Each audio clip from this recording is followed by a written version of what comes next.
The winter Priscilla Vane arrived in Clearwater Crossing. The temperature had already dropped so far below freezing that the creek behind the old mill groaned under its ice like something living and in pain. She came with 2 children and a wagon that had lost one wheel somewhere between Thunder Bay and the Lakehead country. Everything she owned roped and covered under a canvas tarp that the wind kept pulling loose. Her daughter Nell, no, not Nell, that name belonged to someone else now.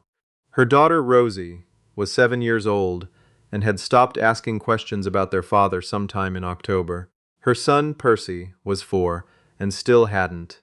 Every morning he woke up asking when Papa was coming, and every morning Priscilla said soon, because she didn't know what else to say to a 4-year-old boy who missed his father with a sweetness that made her chest feel hollow. Her husband, Edmund, no, start again. Her husband, George Vane, had died of a fever in September, 6 weeks after they had signed the land deed on a parcel of bush property north of the lake. He died in the back of the supply wagon on a Tuesday, holding Priscilla's hand, apologizing for something she never quite understood. She was 24 years old. She had 2 children, a land deed to 120 acres of boreal forest, a wagon with a cracked wheel, and the longest winter in living memory coming down out of the north like a wall. She had thought she could manage it. She told herself she could manage it. She had the canvas tent, she had the cast-iron stove, she had 2 cords of wood that George had cut before he got sick, and she had her father's voice in her head saying that a Clearwater woman doesn't ask for help before she needs it. She needed it before November was out. The wood ran low faster than she'd calculated, because the stove was old and inefficient, and the tent was never meant to be a winter shelter. Not in northern Ontario, where 40 below was not an emergency, but just a Wednesday in February. She burned through the 2nd cord by Christmas. By New Year's, she was feeding the stove scraps of lumber she pulled from the ruins of the old homestead at the back corner of the property, the one that had collapsed under a snowfall 3 winters before they'd bought the land. She burned the door first, then the window frames. Then, with a kind of quiet grief she didn't let herself sit with, she burned the furniture. Rosie never complained. Rosie was her mother's daughter that way. She pulled her wool blanket tight around her shoulders and read to Percy from the primer book they'd brought from Thunder Bay, her voice very small and very steady in the cold dark of the tent, and Priscilla loved her so much it felt like a wound. Percy cried sometimes at night when he thought his mother was asleep.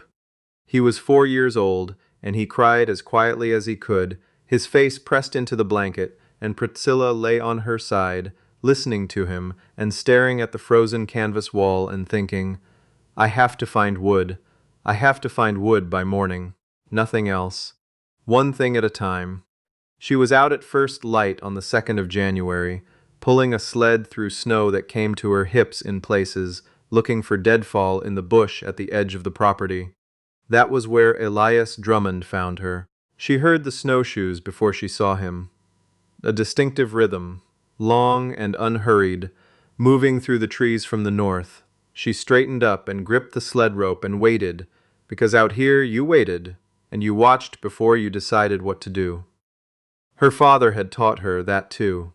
He came out of the spruce trees about 40 yards upwind, a big man, wide through the shoulders, wearing a wool Mackinaw coat so dark with age it had gone nearly black, and a fur hat pulled down over his ears. He had a beard that had grown all winter long, and a set of snowshoes that were old and well used, and he was carrying 2 dead rabbits by the back legs. He stopped when he saw her. She didn't move. They looked at each other across the snow for a long moment, the way strangers do out here, when they are both trying to read the situation at the same time.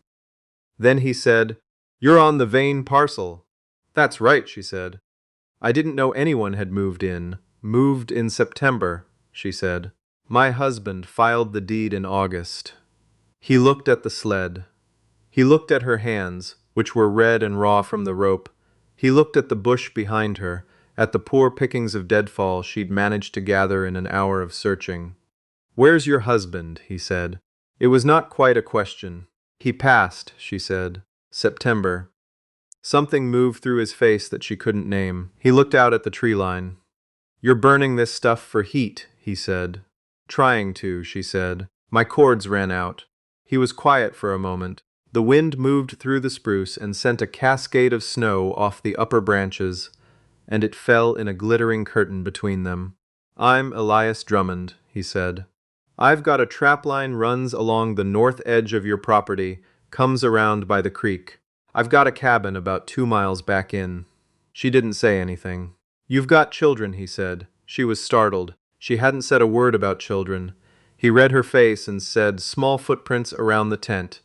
2 sets, she exhaled. A girl and a boy, 7 and 4. He looked at the sky. He looked back at the scraps of wood on her sled. Then he looked at her again, and there was something in his expression that she recognized. Not pity, which she had no patience for, but a kind of clear-eyed appraisal, the look of a man who has seen bad situations and knows the difference between one that can be salvaged and one that can't. I've got a wood pile, he said. Big one, more than I need for one person. He paused. And my cabin's built proper, double walls. It'll stay above freezing even in the worst of it.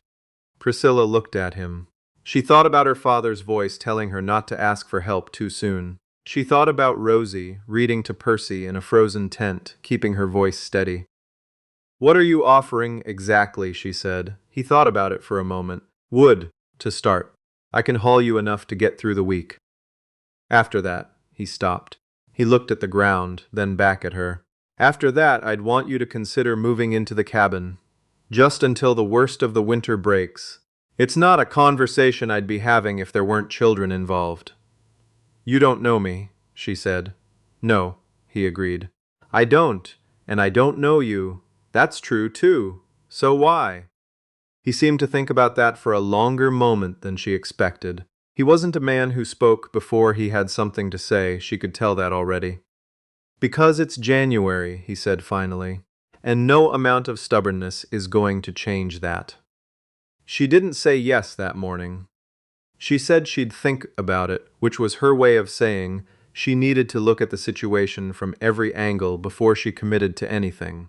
She took the sled rope and hauled her meager load of deadfall back to the tent, and she fed the stove, and she made oatmeal for Rosie and Percy, and she sat watching them eat, and she thought hard. She thought about George, who had been a good man and a careful one, who had read people well and never once misjudged someone's character to her knowledge. She thought about what George would have said about Elias Drummond. She thought he would have said, "Take the wood." She thought he would have said, "Priscilla, take the wood and stop being proud about it." She went back to the north edge of the property the next morning. Elias was already there. He had a toboggan loaded with split wood, not a little bit of wood, not a courtesy offering, but a serious load. Enough wood to heat a tent for 2 weeks if she was careful. He didn't say anything when she came out of the tree line. He just gestured at the load. She said, "My children are called Rosie and Percy," he said. "Mine is called." He stopped.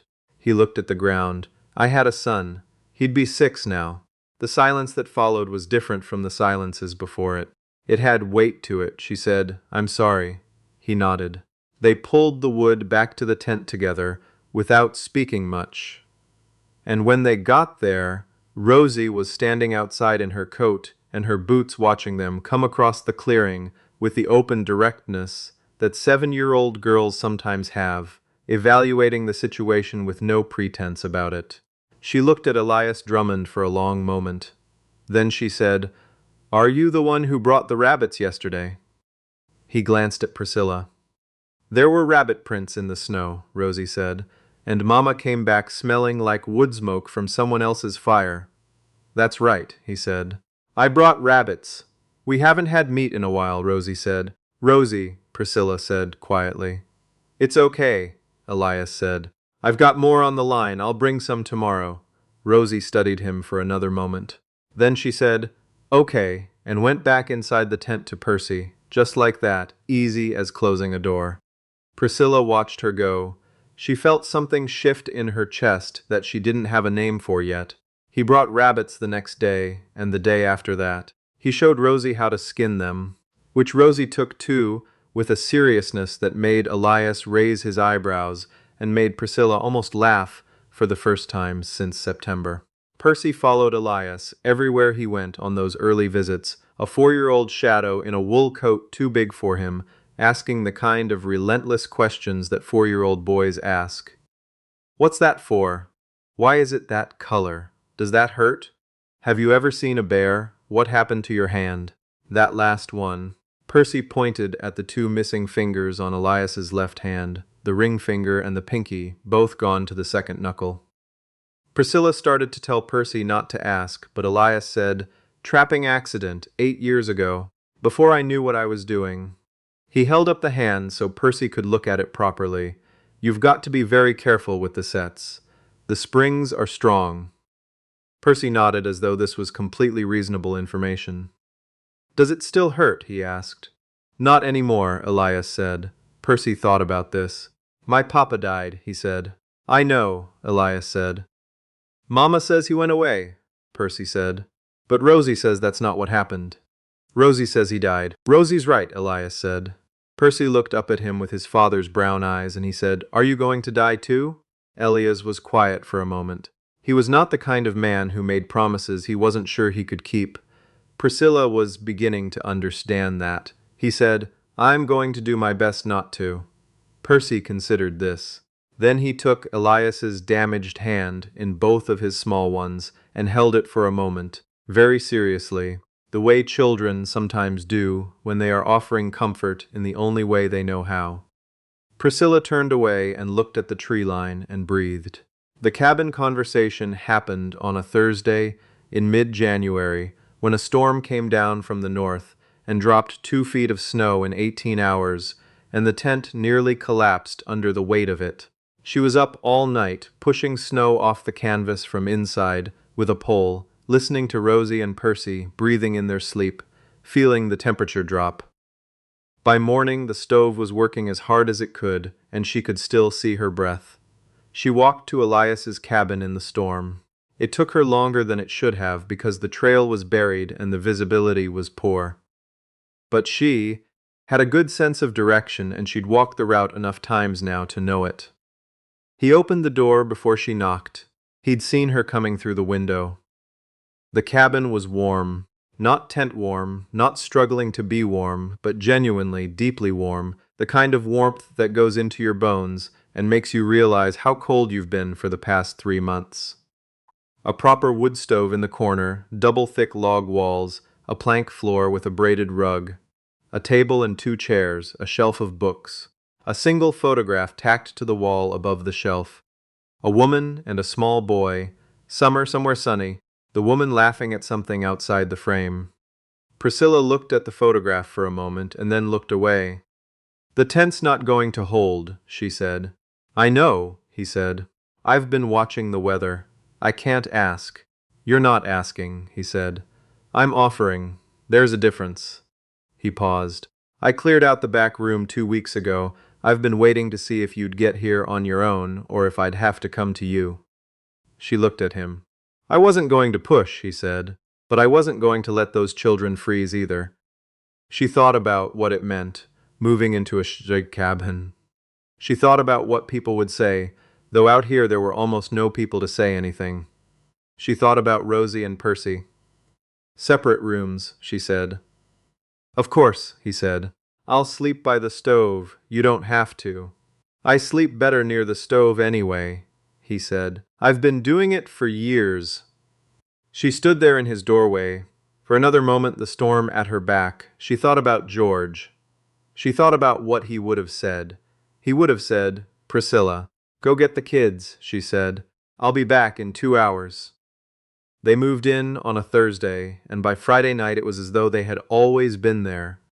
Or at least that was how it seemed to Percy, who had adapted to the cabin with the ruthless practicality of a 4-year-old who has found somewhere warm and interesting.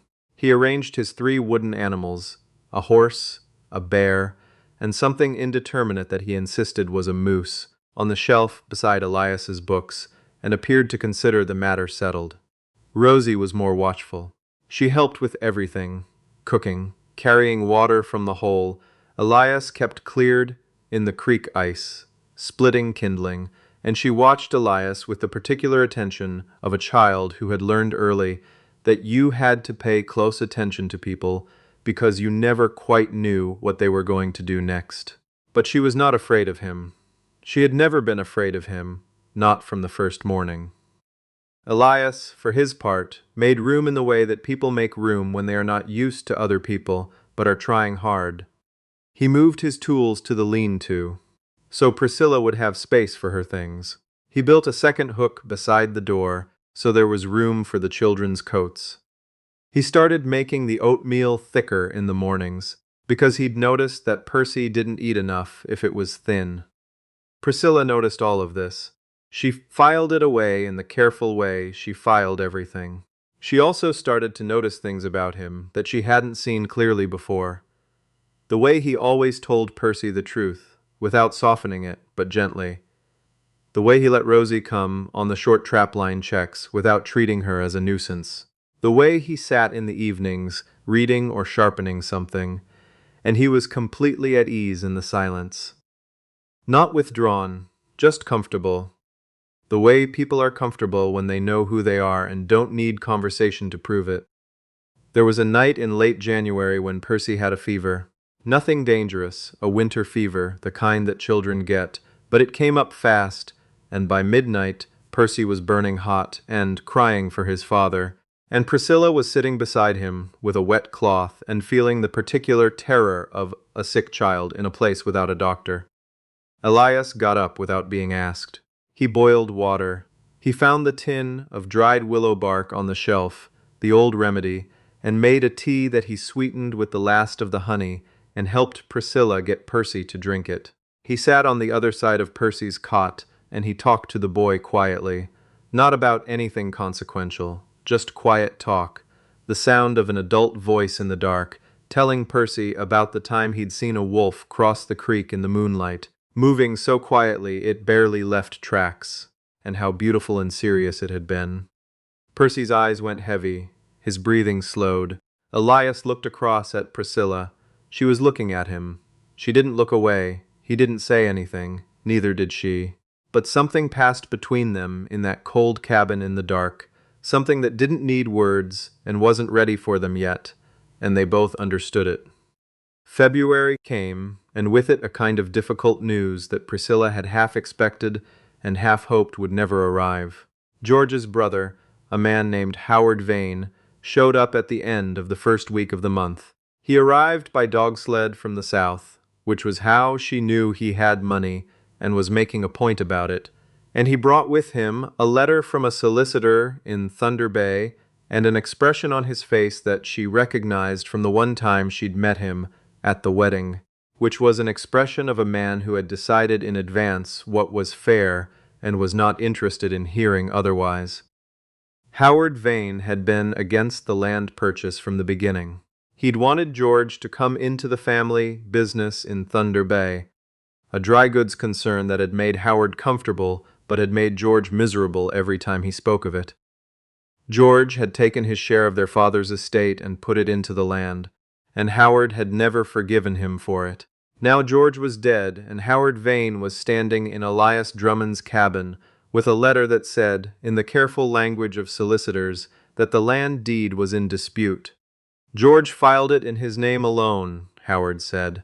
He was a tidy man, carefully dressed even out here in the bush, and he held his hat in his hands the way men do when they are trying to seem reasonable. Under Ontario law, without a proper marital share registered, the estate reverts to the nearest male heir. Priscilla looked at the letter. She had read enough of her father's land documents over the years to know when something was being said and when something was being obscured. "I signed that deed," she said. "My name is on the witness's copy." "As a witness," Howard said, "not as a party to the agreement. George put both our names on the original. The original that was filed is in George's name only," Howard said. "I've spoken to the registrar." She looked at him.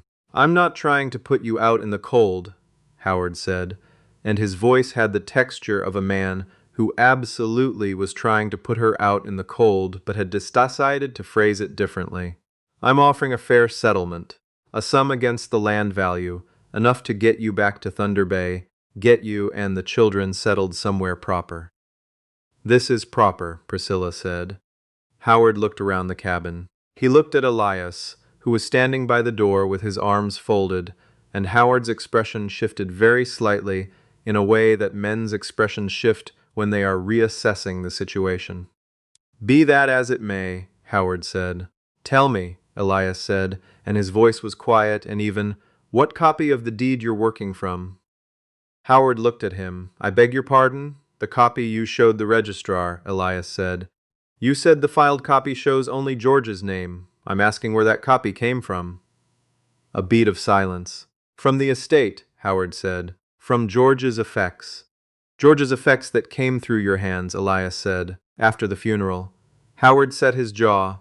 I only ask, Elias said, because Mrs. Vane has a copy of the deed as well, kept with her own papers, not with George's, and I'd be very interested to see what name appears on that one. Priscilla looked at Elias. She had not told him about her copy of the deed. She wasn't even certain she'd mentioned it. But he was watching her steadily, and she understood. He was giving her a direction and trusting her to follow it. She went to the tin box under her cot and she came back with the deed. George's handwriting, careful and small, both their names at the top, George Arthur Vane and Priscilla May Vane, joint holders, registered October 2nd. Howard Vane looked at it for a long time. Then he said, that may or may not be the registered version. And Priscilla understood in that moment exactly what had happened. That Howard had gone to the registry and had persuaded someone there, with money or with the weight of the Vane name, to produce an altered version, or to claim the original had not been filed correctly, and that he had come here believing that Priscilla had no copy of her own. I think, Elias said, that you should go back to Thunder Bay and speak with your solicitor again. With this copy. I think when they see both documents side by side, the picture is going to look different than it does right now. Howard looked at him. He looked at Priscilla. He looked at the deed. He put his hat on. He left. The dog sled was audible for a long time after he was out of sight, growing quieter in the cold air, and then there was only the wind. Priscilla sat down at the table.